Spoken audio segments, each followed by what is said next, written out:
Hey guys, welcome back, and we had Yamato around and we couldn't end the interview series of the World Championship without the World Champion itself. Alan, how are you doing, my guy? Hey guys, quite good, quite good. The emotions a bit fallen down, but still very happy. I am glad for you. You even had emotions during the interview on the main broadcast, and I know that you told the people in the stream after that them spamming emotes and them posting messages actually helped you a lot. Yes, it does. How did you manage to build such a successful community that is supporting you all the time? I'm really curious. Uh, I engage a lot with my community. Like I think I am keeping a good balance between good educational content and meme content, and I just balance between those two. And this is what people are looking for when they are watching streams, just entertainment. And as long as it's entertaining for them, they're gonna be as well supportive. Awesome, love to hear it. But you were on one of the interviews before, not many people know about it, but now you are the world champion. So I would like to ask you again, like, tell the people more about who you are in real life. What are you doing when you're not playing a lot? Uh, Actually, now, I hopefully it'll change a bit, but usually I just stream, sleep, and sometimes hit between mid between. I don't do much else. I'm like streamer for the most time. I used to be a lawyer before I started streaming, and yeah, now I'm just a player for the Team Liquid and a content creator. But what is your background in terms of card games? Even when I'm reading your description, you have quite a rich background in terms of games. So, what Mhm. did you play before LOR, like in terms of competitive games? If I'm not gonna mix up the name, it was Duel of Champions, Poker, Hearthstone, Artifact, a bit of MTG, and yeah, pretty much those. And did you compete like at the high level in any of those? You said you love competing, so what did you Mhm. manage to accomplish in those? In Hearthstone, I was top 10 EU pretty much almost all the seasons. I didn't I played in those $100 tournaments, but back then Hearthstone was pretty much invitational only, and it was hard to compete if you were not known. Same with Artifact, only Invitationals. Like even though I got a lot from Artifact because I got to know Hyped, who I taught the green blue combo, which with he won like 3 tournaments in a row just with that one deck. And then when I started streaming TFT, I got top one world. He just hooked me up with the Team Liquid, and based on the friendship we made in the Artifact, ended up me being in a team. So. And in terms of like competing in other games, again, back then it was a lot of invitationals, not much where you could have just qualified and played the big tournaments. So nothing too serious. I understand. So, how did you come about LOR? Like, how did you start playing the game? I've seen Alpha. I got the access to it. I jumped into the game and I immediately loved it. Like the game was very well balanced. It was like it looked good. Like when I jump, when I played TFT, the thing is like I was worried about TFT future. Sorry, I was worried about the TFT future because it's like in league client. It was like the balance patches were not where they should be, and like it was just chaotic. When I jumped into lore, it was just so flawless for me. Like any card game I've played before, it was never as good as lore. Like I keep repeating, the spell mana in the lore is something absolutely brilliant, and I got hooked up immediately and haven't stopped playing since then. So, why did you not stop keep playing? What keeps you hooked to the game, actually? I mean, hmm. I mean, I learned how not to burn out because there is a lot of because obviously it's my job as well. I'm streamer, like I grew community and I am streaming lore as my job. I learn I keep enjoying the playing the game. Some people might have problems with burnout, especially with the main game they play competitively or they stream. I learned how not to burn out, which helps me keep playing the game I love to play. Could you actually give people some tips, since this is actually an issue with competitive games, about how to not burn out? Some basic Mhm. tips. I mean, so the issue, like you have to recognize the issue first. So for me, it was playing only one game and nothing else. Like I was only playing that one game. So I figured like whenever I was burning out, I was hopping on the other game and I was forgetting completely about the game that I competed in. So I found the balance where I have to play other games in between or do something else. It might, like for some people it might be reading books, running, like doing something, just having other hobby. For me, it's playing other video games that still keeps my hunger for lore. So when I'm gonna play for, let's say, 20 hours for a week, no, for a week, for like 2 weeks, let's say PoE, I st- I have a feeling that damn, I want to play lore already. I have that feeling that I want to play my game again. And if you play constantly only one game, it's gonna lead into burning out eventually. Mm-hmm. That happened to me when I played Dota 2. That happened to me when I play HOTS. And yeah, I had to just recognize the issue there. That is actually pretty nice for other people. They might use this information. But what was your first deck when you came to LR? What was the first thing you built yourself? First deck I made myself was Shihu Wonders with Trendamir ramp deck. Back then, Wording Stone was like a 0/4. It was very strong. And you could extremely easily ramp, and Shihu was 9 mana and it could obliterate champions. Like I haven't lost single game for 2 days with the deck when Was the it? alpha was open. Oh, what did you actually build when the open beta? Well, actually, yeah, open beta kicked in. Open beta. Hmm. I actually don't remember when was the open beta. What was that period? Because there was a closed beta and no, not closed beta. What's the period of the time for I the think open it was beta? February when we got access into it. Spooky Karma was my like the first creation that I got recognized for. Yeah, I think like I was building some. I started grinding the ladder when the like when you read back in the times where like you started off with like the spiders, don't speaker spiders, the swims creation as a budget, and when you had only limited access to the wild cards per week. So then I shifted from once I got enough cards, I shifted to elusives, a Freljord, and then I shifted when the Hecarim was in the meta. I made the Damacia elusives as a counter to Hecarim. And then when was getting tired of that, I was playing Lux Karma with triple judgment to counter Hecarim. And that was working for me pretty well. I got to top 1 multiple times with that deck, remember?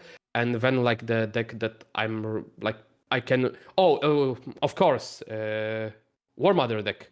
War Mother and Spooky Karma. Those are the two decks that I got to top 1 multiple times with, and people like recognize me for, I think.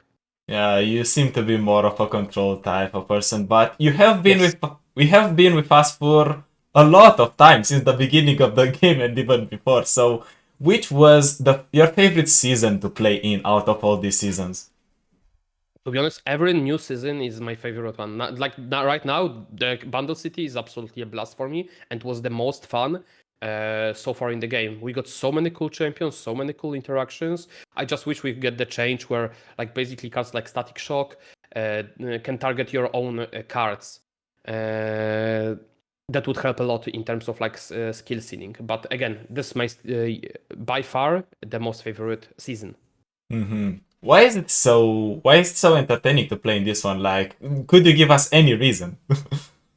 I mean, back then we had very basic cards and basic champions, and like if you compare the current design of the cards, it gets way more complex to the previous ones. And the more complex stuff gets for me, the more fun for is to explore. Like Aloof, Minimorph, like champion design wise, you can see like Poppy is the most basic one, and she's not that simple. There is so many ways you can build around her. And if you compare to the basic ones like Katarina, Garen, like it's way more fun to play Poppy than a Garen. Mm-hmm. I understand. But which was actually your biggest achievement before winning the big thing, before winning Worlds? Which was the biggest thing for you in terms of competitive? I mean, probably getting on, like I could only relate to the ladder because like holding top one world in TFT for a month or something in terms of LP, but tournament wise, I had a lot of like little success, like up to 10k winnings. I can't tell which one was my biggest one because there was a lot of those, but I never had like a big score yet in terms of like a big tournament to just pop off. Who knows, maybe Worlds is going to grow bigger and bigger and you can increase your earnings. uh, Before we actually jumping into the actual Worlds questions, does Alan himself, the big streamer, have any streamer that he watches? Yeah, I'm tuning in every now and then. I'm checking out who is streaming. Like I check out BBG a bit. I check out Swim, Sherby sometimes. Like whoever streams when I do not stream, basically. I check out Lobster because I usually he streams a bit after I do, so I'm watching him a bit. Yeah, everyone that streams before and or after me, basically. Are you looking for pure entertainment or are you looking to, let's say, also learn from what they're doing, from what they're playing? More entertainment. I understand. But now, Worlds. And Some inspiration as well. Sometimes someone is playing a cool deck I didn't think about, and then I'm like, oh, this is a cool idea, but the deck is unrefined. I can yoink it and maybe make it better and play it myself. was there such a case before? Can you tell us about one such case? Yeah, I think I yoinked from the BBG Zerav Zillion, and I made it slightly better for myself, for my playstyle, and played it a bit. Like on the also like Teddy played the Akshan Infinite deck that was looking really fun.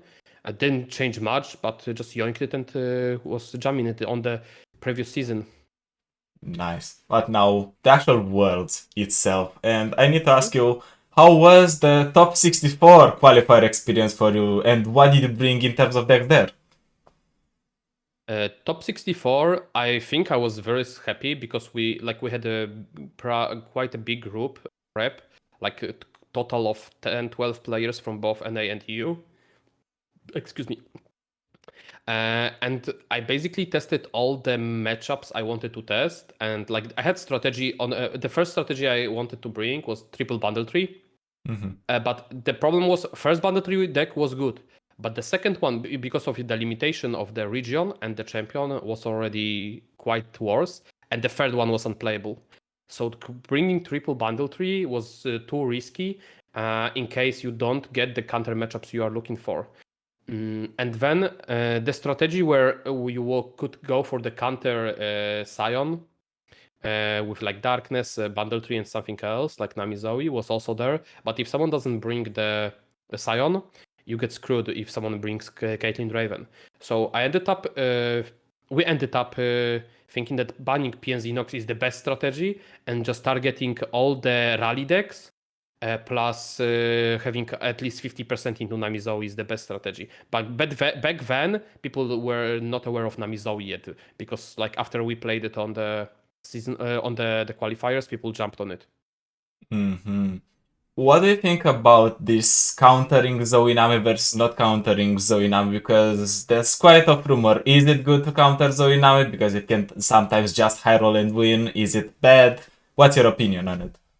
I mean, if you want to straight up target it, you would need to bring Lurk and double Stony Suppressor Rally deck. There is like in terms of counter, I brought three decks that have at least 55% against Nami Zoe.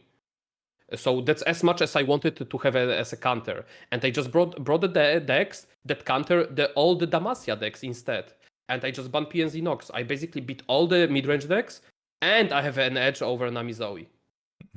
Quite nice. But maybe some people just tuned in into the top 16, and I would like to ask you if you changed something from your initial lineup in top 64 to top 16, or if you didn't change any decks, did you tweak your decks a bit?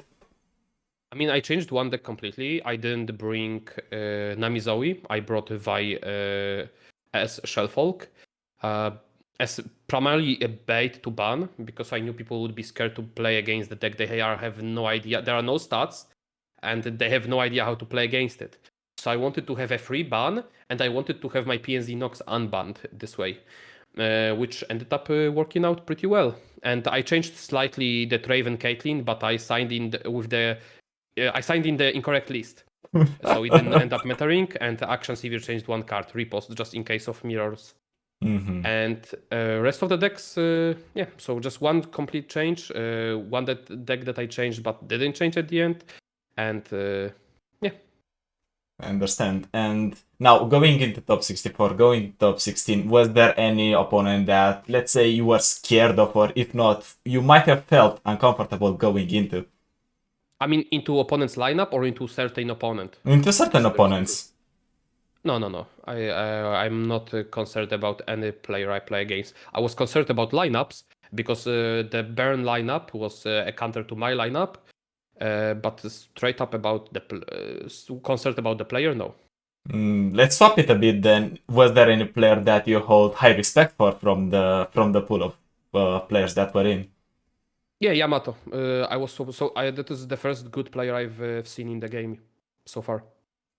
I agree. He had nice plays, especially because he was playing at like what 2 a.m. 4 a.m. his time, and he was making all the sharp plays.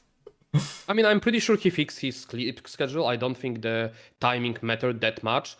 It's just annoying that you have to switch your entire sleep schedule to the tournament. But I don't think that was an issue. Like, that's what I would do. I would just, a week before, I would start shifting my sleep. Just wake up at like 4 or 5 p.m. and go to bed in the early morning, just for the tournament. So you said you wouldn't be scared about players, but you would be scared about the lineup. So was the meta that you've gone into the one that you expected, or was there something unexpected, or maybe that surprised you? Not so much. I was expecting mainly the lineup where people just bring the standard good decks, which is PNZ Nox, either Sion or Draven Caitlyn, Nami Zoe, and Poppy Lulu. This was the deck.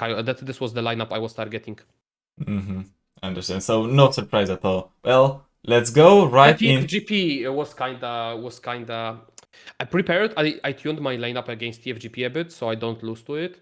But I just hoped to not get it at all. All right, let's go straight into the lineup, straight into the decks. And first and foremost, Akshan Sivir. This deck refuses to die, even in the metas that they are trying It's to. only for tournament. Well, Only the tournament deck. But it still keeps performing. So I need to ask you, why did you bring it to the tournament? Like, what are you seeing in it in terms of a tournament deck? Oh, it's very simple. It performs well into the Nami Zoe, and it beats all the other rally decks. And changing the list because there were some nerfs. What did you change to the list, and how do you feel about the list now because the nerfs have taken place? The Crown Bruiser was almost a consideration before, and after Runeterra got nerfed, it was immediately swapped in. So that was an auto swap, and some just little text like like now you need to have 2 absolvers because you have no more overwhelm from Runeterra to finish off the game with like Cataclysm as well. And that's why Cataclysm goes to 1-off because there is no more Runeterra, so the Cataclysm value goes down. And like cards like Riposte +1 because of the potential mirrors, and into the other rally decks. It's amazing. I've seen a lot of people that have gone with this way of double single combat, 1 Cataclysm. Why do you think we see this change so much more to all the players?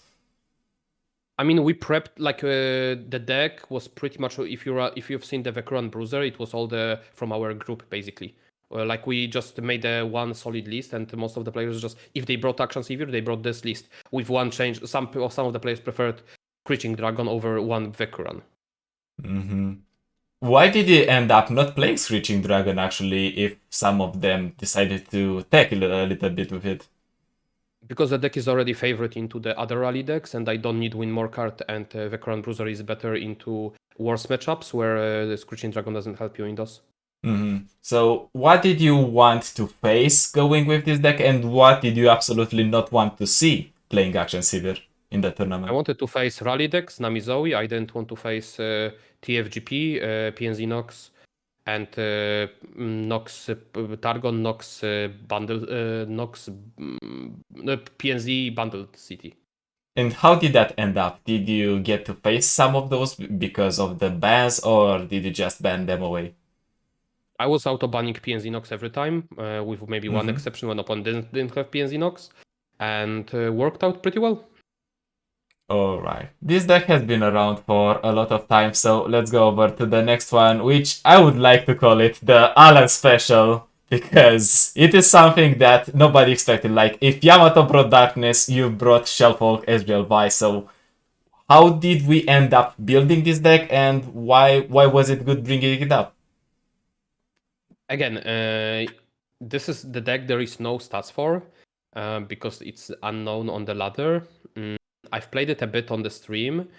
I took it from the Impetus Panda. He posted a deck that was working for him.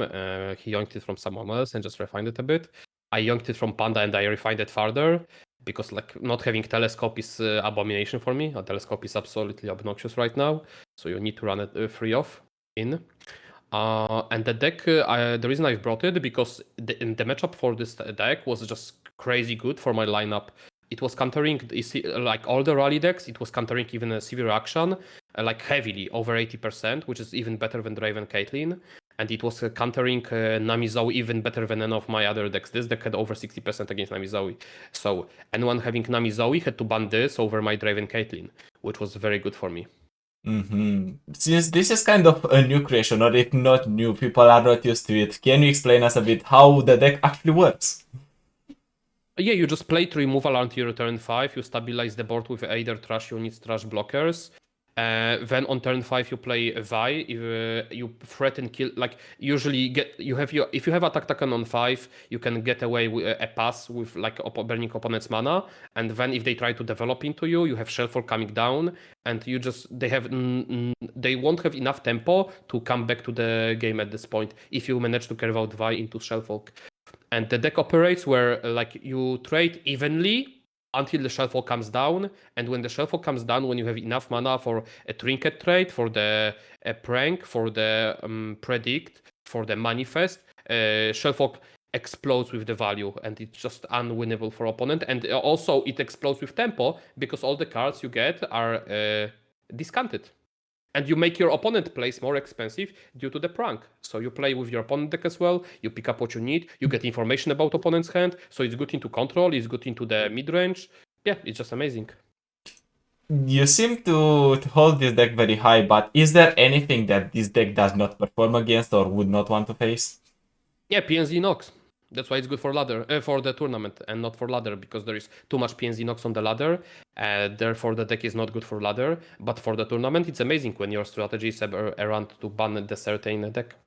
Did you actually manage to play the deck? I remember we got you playing only once on the main broadcast, but did you get to play it anymore? Nope. So it fulfilled the purpose. It just won when it needed to. Yeah, like it was supposed to bait a ban, it did bait a ban, and yeah, I am happy the strategy worked. Alright, let's move forward then to the last deck that you have brought, and this is Draven Caitlyn. Why did you bring Draven Caitlyn as well? I mean, again, fulfilled the purpose of, like, the deck is only weak to the PNZ Nox, Scion mainly, and potential mirrors. And it's weak to very aggressive burn, where you cannot stabilize early and you just die to the burn because you cannot finish the game as fast yourself. Yeah, it kills Rally, it kills Nami Zoe, so yeah, why not bring it? I see people including more and more Swamp Fumes into the deck. What was your consideration or your group's consideration including Swamp Fumes yourselves? It's a free mana deal free, and you get to proc it whenever you need to. So it's pretty amazing for the deck. Like this is the list I used, but this is not the list I wanted to submit. I submitted the wrong list. So the list I prepared had like 3 Mystic Shots. I've cut on the Ramash. I've cut on the Archivist. I've cut on the Scorched Earth and I brought double House Spider, double Poro Cannon, and triple Mystic Shot instead. Because the TFGP was my main concern, because this list has 25 into TFGP, and the list with those adjustments has 40%, because you can play to extra burn your opponent when you have a good opener, and opponent cannot trade, cannot be greedy with the HP resource when you don't play Mystic Shots. And also you have a stabilization tool from the Poro Cannon and House Spider. All right, but looking back at the whole thing, would you have changed to the list that you wanted to submit initially for top 16, or would this list still be fine? No, I would have changed 100%. This was not optimal. All right. So we've got all these three decks. So I need to ask you, what was the lineup idea behind it all?